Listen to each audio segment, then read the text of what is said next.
आरो आं जायनो जिउ होयो बिनो सारा बुहुम आरो अख्रांखौनो गथाय नेसन गालाङा नों अरब्ला आं दै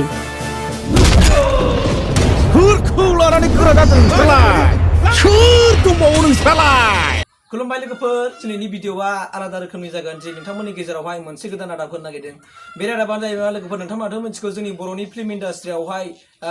गाव गोसो मोदोम जिउ होनानै दिनैसिम आथिखालाव खामानि मावबाय थानाय गावनि मोननाय मोननैखौ सानालासेनो जे बर'नि जोंनि फिल्म इन्डास्ट्रियावहाय माखासे कन्ट्रिबिउसन होनानै ओंखारबोनाय बर'नि पपुलार जेनाखि मुंदांखा फिल्म प्रडिउसार जाय बिथाङा जाहैबाय क'क्राझार डिस्ट्रिक्टनि सिङाव थानाय बिथाङा जाहैबाय मा आब'रिया ब्रह्म बे आब'रिया ब्रह्मनि प्रडाक्सनजों जोनोम मोननाय जेनाखि बर'नि सावथुन खिथेर नोंथांमोना बेखौ नुनो मोनसिगोन बे खिथेर जेनाखि सावथुन बिनि प्रिमियार श'आ जाहैबाय मा नैबे बोहैथि दाननि एबा सेप्तेम्बर दाननि 3 अक्ट'खालि बेखौ प्रिमियार श'खौ दिन्थिनाय जासिगोन स' नोंथांमोना गोसो मोदोम जिउ होनानै नायनो साखाफारा जाखादो आरो फिन आं दिनै नोंथांमोनखौ बुंबावदों जे आब'रिया ब्रह्मनि प्रडाक्सनाव जोनोम मोननाय बर' फिल्म एबा बर' जेनाखि सिनेमा जायखौ बिनि मुङा जाहैबाय मा खिथेर बे खिथेर जेनाखि बर' सावथुना बिनि प्रिमियार श'आ बैथि दाननि 3 अक्ट' एबा सेप्तेम्बर दाननि 3 अक्ट' खालि बेखौ नोंथांमोना नुनो मोनसिगोन बेबो जाहैबाय मा क'क्राझार डिस्ट्रिक्टनि सिङाव थानाय रामफल बिल जेनाखि रुपनाथ ब्रह्म मेम'रियेल फिल्ड बे फिल्डआवहाय नोंथांमोना 3 अक्ट' खालि सेप्तेम्बर दाननि 3 अक्ट' खालि फैनानै लैहोर बयबो नायबानो जाबाय दिनै जों मिथिनो मोन्दों बर'नि गेजेरावहाय सबसे बेस्ट मोनसे मुभि जागोन होननानै जों मिथिनो मोन्दों आरो थाख्लाय साराबो बेखौ होनना बुंदों जे थाख्लाय सारनि बयनिख्रुइबो साबसिन जेनाखि मुभिया बे खिथेरानो जागोन होननानै थाख्लाय सारा जोंनि इन्टारभिउआव मोगा-मोगि लानायाव होनना बुंदों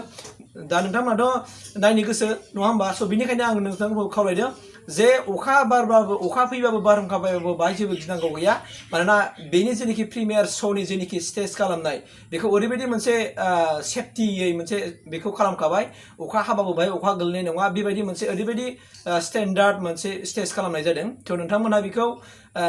नायनो थाखाय एबा नैबे खिथेर जेनाखि सावथुन आब'रिया ब्रह्मजों माने दिहुनजानाय बे सावथुनखौ नोंथांमोना जुदि नायनो लुगैदोंबा एबा नायनो होननानै जुदि दिनैसिम नोंसोरो आसा खालामनानै दंबाय थायोबा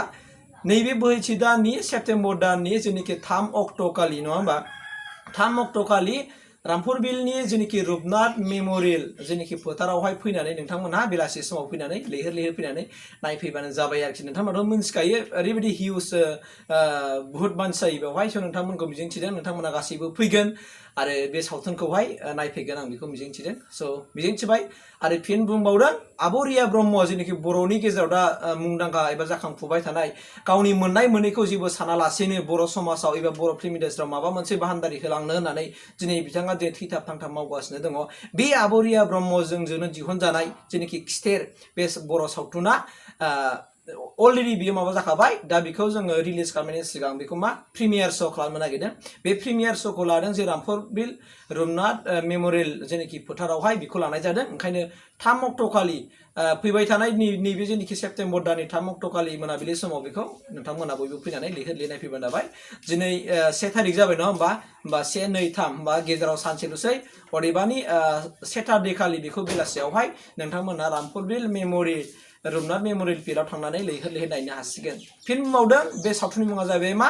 खिथेर बेवहाय मेन हिर'आ जागोन बाय लिंसारमोन दङ थाख्लायमोन दङ आरो गुबुन माने मुंदांखा आर्टिस्टफोर दङ बाय आरो जेनाखि बर'नि कमेडियान जेनाखि दा सोलिफुबाय थानाय अनिल कुमार नार्जारी बिथाङाबो बे सावथुनाव दङ स' नोंथांमोना नायबानो जाबाय मोजां आर्टिस्टफ्रा बाव टटेलि जमा जाजोबदों होननानै बुंदों जों खोनानो मोन्दों आरो गोबां माखासे आर्टिस्टफोरनिफ्राय जोंनि खोमायाव हाबदों स' आंबो बिराद एक्साइटेड नायनो थाखाय स' मिजिंथिदों नोंथांमोनखौ बे जेनाखि प्रिमियार श'आवहाय लोगो मोनगोन होननानै आं मिजिंथिबाय मानोना आंबो बे प्रिमियार श'खौ नायनो आं जेरैबाबो थांखागोन स' मिजिंथिबाय नोंथांमोना गासैबो बे प्रिमियार श'खौ नायनो थाखाय क'क्राझार डिस्ट्रिक्टनि सिङाव थानाय जेनाखि रामफल बिल रुपनाथ मेम'रियेल फिल्डआव बयबो फैगोन आरो नैबे खिथेर जेनाखि सिनेमा आब'रिया ब्रह्मजों प्रडाक्सन खालामजानाय बे खिथेर सिनेमाखौ नायनो थाखाय 3 अक्ट' खालि सेप्तेम्बर दाननि 3 अक्ट' खालि नोंथांमोना एबा नैबे गाबोन सानसेल'सै समफोर जेनाखि जानो गोनां सेटारडे खालि दिन्थिफुंनो गोनां जेनाखि खिथेर बर'नि सावथुन बेखौ नोंथांमोना नायफैगोन होननानै आङो आसा खालामबाय स' लोगोफोर माबायदि मोनदों आरो बे भिडिअखौ जेसेबां हायो नोंथांमोना शेयार खालामना होदो लोगोफोरनो जेन' बयबो फैथोंसै बयबो नायफैथोंसै मानोना आब'रियानि जेनाखि खामानि मावनाय फिल्म इन्डास्ट्रियावहाय जों बेखौ बिराद बाख्नायनांगोन दिनै गोसो मोदोम जिउ होनानै बानाय मेंनाय गैयाजासे गावनि थांनाय रां रुफाखौ बियो खुनु जेबो हिसाब लायालासेनो दिनै फिल्म इन्डास्ट्रियाव माबा मोनसे मावलांनोसै दिन्थिनानै दिनै बिथाङा दिनै आवगायबोदों स' जों बेखौ बयबो थुलुंगा होनांगोन आरो नोंथांमोनहा मिन्थिखायो आब' रिया ब्रह्मनि दिहुननाय प्रडाक्सनफ्रा मा रोखोम जायो नोंथांमोनहा मिन्थिखायो स' मिथिबाय नोंथांमोनहा गासैबो फैगोन आरो बे प्रिमियार श' जेनाखि खिथेर सावथुननि बयबो बाहागो लाफैगोन 3 अक्ट'खालि बेखौ मिजिंथिबाय स' एसेखिनोसै लोगोफोर थेंक इउ जेबो नेरसोन गालाङा नों अरब्ला आं दै अब्लानो गोद ना थोद ना हा सोमजोबगोन आं